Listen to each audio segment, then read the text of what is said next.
इस वीडियो में अपन दो चीज़ों के बारे में बात करने वाले हैं। पहला एसएससी सीजीएल 25 का नोटिफिकेशन और दूसरा वैकेंसी। दोनों चीज़ों को लेके बच्चे बहुत ज़्यादा परेशान हैं। इस वीडियो में हम आपको एज अ बड़े भाई आपको ये बताएंगे सिर्फ कि इस टाइम पे आपको क्या करना चाहिए और क्या नहीं करना चाहिए, क्योंकि बच्चे ऐसे समय में बहुत ज़्यादा कन्फ्यूज़ होते हैं, बहुत ज़्यादा उनके मन में डर सा होता है कि पता नहीं क्या ही होने वाला है। और एक चीज़ और जो नई आई है वो है एग्जाम पैटर्न, उसके बारे में किसी और दिन बात करेंगे। लेकिन दो इंपॉर्टेंट चीज़ें कि नोटिफिकेशन कब आएगा और वैकेंसी कितनी रहने वाली है। सबसे पहले बात करते हैं नोटिफिकेशन की। 22 अप्रैल नोटिफिकेशन आने वाला था लेकिन वो नहीं आ पाया। रीजन सभी जानते हैं कि भाई वेंडर चेंज हो रहा है, तो एसएससी को थोड़ा टाइम चाहिए सारी चीज़ों को मैनेज करने में। अब जब टाइम चाहिए तो बच्चों के मन में एक ये भी है, कोई बोल रहा है कि जून में नोटिफिकेशन आएगा, कोई बोल रहा है जुलाई में नोटिफिकेशन आएगा, कोई बोलता है अगस्त सितंबर में आएगा। अच्छा, उसके बाद जब जून में नोटिफिकेशन आएगा तो जाहिर सी बात है कुछ टाइम एसएससी और लेगा प्री का एग्जाम कराने में, फिर मेंस का, तो सारी चीज़ें धीमे धीमे डिले हो रही हैं। अब बच्चों के मन में, किसी के मन में ऐसा आ जाता है कि एग्जाम में काफ़ी सारा टाइम, और किसी को ये डर लगता है कि ऐसा ना हो कहीं जल्दी एग्जाम हो जाए। सबसे पहले बात करें नोटिफिकेशन की, तो हम आपको यही बोलेंगे जो हमें पर्सनली लगता है, जो इससे पहले एसएससी का ट्रेंड रहा है। तो एसएससी चीज़ें डिले तो नहीं करना चाहती, ये तो साफ है। ठीक, जब एसएससी चीज़ें डिले करना चाहती नहीं तो ऐसे समय पे हमें करना क्या चाहिए? हमें ये करना चाहिए कि हमें अपनी पढ़ाई करते रहनी चाहिए। अब आप बोलोगे भैया इसमें आपने नया क्या बता दिया? नया हम आपको ये बता रहे हैं कि मान लेते हैं अभी तो फिलहाल एक फेक नोटिफिकेशन टाइप का वायरल हो रखा है, जिसमें पता चल रहा है कि 22 अप्रैल की जगह 22 मई को नोटिफिकेशन आने वाला है। वो कितना सच है कितना नहीं वो तो अभी नहीं बताया जा सकता, लेकिन बताया जो जा सकता है वो ये कि जब भी नोटिफिकेशन आएगा उसके बाद जब प्री का पेपर लिया जाएगा उसमें आपको कम टाइम दिया जाएगा। सेम प्री और मेंस के एग्जाम में भी थोड़ा सा कम टाइम दिया जाएगा। कहने का मतलब समझे, आप भी जानते हो कि ऐसी चीज़ों को डिले नहीं करना चाहती, तो अगर वो डिले नहीं करना चाहती तो भले नोटिफिकेशन थोड़ा देरी से है लेकिन वो एग्जाम जल्दी ले लेंगे। और इन सब में होगा क्या ठीक है, आपको थोड़ा एक्स्ट्रा टाइम मिल जरूर गया, वो बात ठीक है, लेकिन इतना भी ज़्यादा टाइम नहीं मिल गया कि जो लोग एकदम टेंशन फ्री हो रखे क्या ठीक है 3 महीने बाद नोटिफिकेशन आएगा और 4 महीने बाद पेपर हो जाए देखा जाएगा। ऐसा कुछ भी नहीं, आपको ढील नहीं देनी, अपनी पढ़ाई करते रहो करते रहो करते रहो। फिर से बोल रहे हैं, ये चीज़ पहले भी बोल रही है, बार बार बोलते हैं कि कुछ भी हो जाए आपकी पढ़ाई रुकनी नहीं चाहिए। ये मत सोच लेना कि अभी शादी निपटा लें, अभी दोस्त के यहाँ घूमने चले जाएं, अभी टाइम है और सब सही है। नहीं, बिल्कुल भी नहीं। हो सकता है 22 मई को नोटिफिकेशन आ जाए, हो सकता है 22 जून को नोटिफिकेशन आ जाए। अब सोच के दो, सपोज करो 22 जून को नोटिफिकेशन आ गया है, किसी भी रैंडम 15 जून मान लेते हैं, 15 जून को नोटिफिकेशन आ गया और एसएससी ने ऐसा बोल दिया कि ऐसा है 30 जुलाई के बाद आपके पेपर स्टार्ट है। क्या कर लोगे? कुछ कर पाओगे? सोचो। तो अगर एसएससी चाहेगी तो ये भी कर सकती, क्योंकि एसएससी बिल्कुल भी चीज़ें धांधली हो रही है, वेंडर चेंज हो रहा है, 50 चीज़ें हो रही है, लेकिन वो चीज़ें डिले तो नहीं कर रही, तो सब जानते हैं। तो अगर वो चीज़ें डिले नहीं कर रही तो ये भी तो हो सकता है ना कि प्री का पेपर आपका पहले हो जाएगा। हो सकता है नोटिफिकेशन देरी से आए, लेकिन पेपर अगर आपका पहले होगा तो क्या फ़र्क रह गया? ठीक है। अच्छा, प्री का पेपर होने के बाद मान लो मेंस में उन्होंने आपको 1.5 महीने का समय दिया या 2 महीने का समय दिया, जनरली 3 महीने का समय मिलता है, मान लो 2 महीने का समय दिया है, 1.5 महीने का समय दिया, तब आप क्या कर लोगे? सीजीएल 2024 ये एग्जाम्पल है कि चीज़ें जल्दी हो सकती हैं। नोटिफिकेशन के बाद जो पेपर होना था वो बोला गया था सितंबर अक्टूबर में होने वाला है, तो सबने माना था ना कि सितंबर लास्ट में पेपर होगा, लेकिन पेपर सितंबर की स्टार्टिंग में ही हो गया। तब लोग परेशान हो गए कि ये क्या कर दिया एसएससी ने, इतनी जल्दी पेपर क्यों करवा दिया। तो हम नहीं चाहते, सीजीएल 25 के लिए बस सेम चीज़ है। बाकी ना हम भगवान है ना कोई और टीचर जो आपको अभी से बता दे कि नोटिफिकेशन कब आने वाला, ये सच है, कोई नहीं बता सकता। लेकिन हाँ, एक चीज़ है कि भाई एसएससी चीज़ें डिले नहीं करेगी, नहीं करेगी, नहीं करेगी। जैसे उसकी सारी चीज़ें फाइनल होगी वो तुरंत नोटिफिकेशन भी निकालेगी और एग्जाम भी हो जाएगा। बात करते हैं वैकेंसी की। देखो, वैकेंसी के लिए भी आप परेशान हो रखे होगे। कहीं आपने देखा 10,000 वैकेंसी आ रही, कहीं आपने देखा 15,000 वैकेंसी आ रही, कहीं आपने देखा 20,000 वैकेंसी आ रही है। ठीक, ये अलग अलग हम वीडियोस के बता रहे हैं जो लोग इस समय अपलोड कर रहे हो और आप उनकी वीडियोस देख रहे हो, 10,000, 15,000, 20,000। लेकिन हमें एक बात बताओ, 2024 में 18,000 वैकेंसी आई, क्या कट ऑफ पे कोई कमी आ गई? आप सभी जानते हो एसएससी सीजीएल के एग्जाम में 50% से ज़्यादा रिपीटर्स बैठते हैं।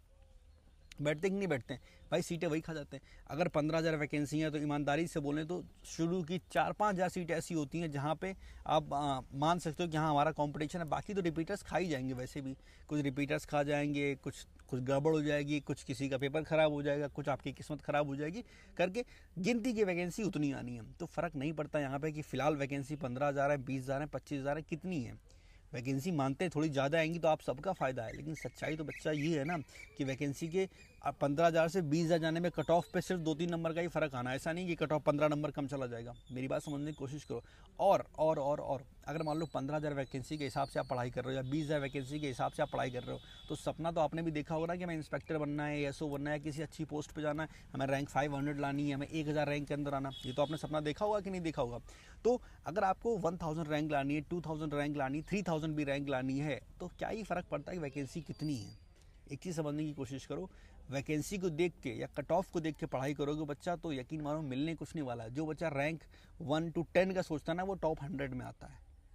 समझ रहे हो? जो सिर्फ नौकरी का सोचता है उसे टीए मिलता है, कि जिसने इंस्पेक्टर का सोचा होगा वो टीए तक पहुंचता है। जो सपना ये देखता है बस हम कट ऑफ कैसे भी क्लियर कर रहे हैं और बस एक बार गलती से नौकरी लग जाए, दोबारा पलट के नहीं देखेंगे एसएससी की तरह, तो बच्चा उनकी नौकरी लगती ही नहीं है या फिर वो बार बार पेपर देते ही रहते हैं। तो वो काम आपको नहीं करना। तैयारी करनी है तो अच्छे से करनी है और कुछ भी नहीं छोड़ना, ठीक है? तो दोनों चीज़ें हम क्लियर किए दे रहे हैं। मेरे पास कोई ऐसा ऑफिशियल डाटा नहीं है, ना एसएससी हेडक्वार्टर से हमें किसी ने खबर लीक कर दी है, लेकिन इस टाइम पे अगर आप पैनिक कर रहे हो तो हम बस आपको ये बता सकते हैं कि बच्चा ये चीज़ें कर लो, आपके भले के लिए हैं। बाकी आपकी मर्जी है, मानो तो ठीक है, नहीं मानो तो कोई दिक्कत नहीं। ये जो मेरे प्राइवेट ग्रुप हैं या मेरी जो क्लासेस होती हैं उनमें ये सारी चीज़ें बच्चों को बता चुके ऑलरेडी, क्योंकि पब्लिक प्लेटफॉर्म पे ये चीज़ें बोलने में आदमी क्या लगता है, अरे ऐसे कुछ पता नहीं, कुछ भी बोले जा रहा। 4 लोग आएंगे उल्टा सीधा कमेंट सेक्शन में लिखेंगे, चले जाएंगे, हमें कुछ फ़र्क नहीं पड़ता। यकीन मानो, हम कमेंट पढ़ेंगे, टेढ़ा मेढ़ा होगा इग्नोर कर देंगे, ज़्यादा बुरा होगा डिलीट कर देंगे, बात खत्म। इसके अलावा कुछ भी नहीं। तो अगर आपको कुछ भी बोलना आप नीचे कमेंट सेक्शन में बोल सकते हो, उससे हमें कोई दिक्कत नहीं है। लेकिन सच ये है कि प्रेजेंट टाइम में आपको क्या करना चाहिए वो हम आपको बता रहे हैं। 17 के बाद 2017 सीजल पे आपको पता होगा सीबीआई केस हो गया था, तो काफ़ी लंबा टाइम लग गया था 18 के होने में। तो क्या आपने पढ़ाई छोड़ दी थी? नहीं छोड़ी थी। 2018 में पैटर्न अपना जो था वो थोड़ा सा चेंज हुआ, मतलब पैटर्न क्या, वेंडर चेंज हुआ, ठीक है? तो क्या कुछ अलग कर दिया? कुछ भी नहीं किया। वही मॉक टेस्ट, वही प्रीवियस ईयर का पेपर, वही सिलेबस, सब कुछ वही है, ठीक है? एग्जाम पैटर्न के ऊपर अलग से बात करेंगे, वरना ये वीडियो काफ़ी लंबी हो जाएगी। बाकी लास्ट में जाते जाते हम यही बोलेंगे कि जितनी ज़्यादा हो सके उतनी मेहनत करो। नौकरी इतनी आसानी से तो मिलने वाली नहीं है। देखो कंपटीशन है, आपको बहुत सारी चीज़ों से लड़ाई करनी है, बहुत कुछ करना है। तो लास्ट में यही बोलेंगे, जितना ज़्यादा हो सके उतनी ज़्यादा लड़ाई करो। लड़ाई मतलब पढ़ाई के साथ करो, युद्ध नहीं कर खेलना है आपको, ठीक है? जितनी ज़्यादा हो सके उतनी ज़्यादा पढ़ाई करो, फोकस करो। किसके ऊपर? सबसे पहले अपना सिलेबस खत्म करो। सिलेबस खत्म करने के बाद आपको फोकस करना चाहिए कि मिसलिनियस की प्रैक्टिस करें, मतलब चैप्टर वाइज प्रैक्टिस भी करें और मॉक टेस्ट भी लगाएं, ठीक है? जितना ज़्यादा आप प्रैक्टिस करोगे उतना ज़्यादा आपके चांस बढ़ेंगे। अगर आपका सिलेबस हो चुका है तो आप डेली मॉक टेस्ट लगाओ। अगर आपका सिलेबस अभी चल रहा है तो आप हफ्ते में एक बार मॉक टेस्ट लगाओ, या फिर 50% से ज़्यादा सिलेबस हो चुका है तो आप हफ्ते में 2 मॉक टेस्ट भी लगा सकते हो। मॉक टेस्ट कहाँ से लगाओगे? तो आप बिल्कुल टेक्स्ट बुक से लगा सकते हो। प्रीवियस ईयर के मॉक भी लगाने हैं और नए वाले मॉक टेस्ट भी लगाने हैं। ऐसा मत करना कि प्रीवियस ईयर को इग्नोर कर दिया कि वेंडर चेंज हो रहा है, टीसीएस खत्म, तो हमें प्रीवियस ईयर की वैल्यू नहीं है। बिल्कुल वैल्यू को लास्ट वाली वीडियो में यही चीज़ समझाई है कि प्रीवियस ईयर के पेपर की वैल्यू बहुत ज़्यादा है, अभी भी ज़्यादा है, चाहे वेंडर कोई भी है, कोई फर्क नहीं पड़ता। क्योंकि प्रीवियस ईयर के क्वेश्चन से आप सवाल रट्टा नहीं मार रहे हो, आप कॉन्सेप्ट सीख रहे हो, चीज़ें नई नई सीख रहे हो।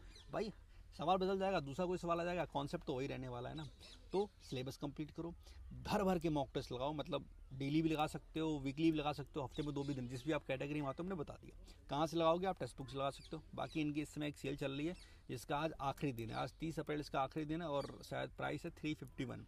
इससे सस्ता नहीं आने वाला। और जो लोगों को लेना है मॉक टेस्ट, हम बोलेंगे आज रात 12 बजे से पहले ले लेना, क्योंकि ये सेल अब मेरे हिसाब से इतना सस्ता 1 महीने तक नहीं आने वाली, वही फिर मई की लास्ट में आएगी। हम नहीं चाहते कि आप तब तक अपना टाइम खराब करो। बाकी लेना तो पास प्रो ही परचेस करना, 351 का मिल जाएगा। बाकी इसका लिंक हम नीचे डिस्क्रिप्शन में डाल देंगे।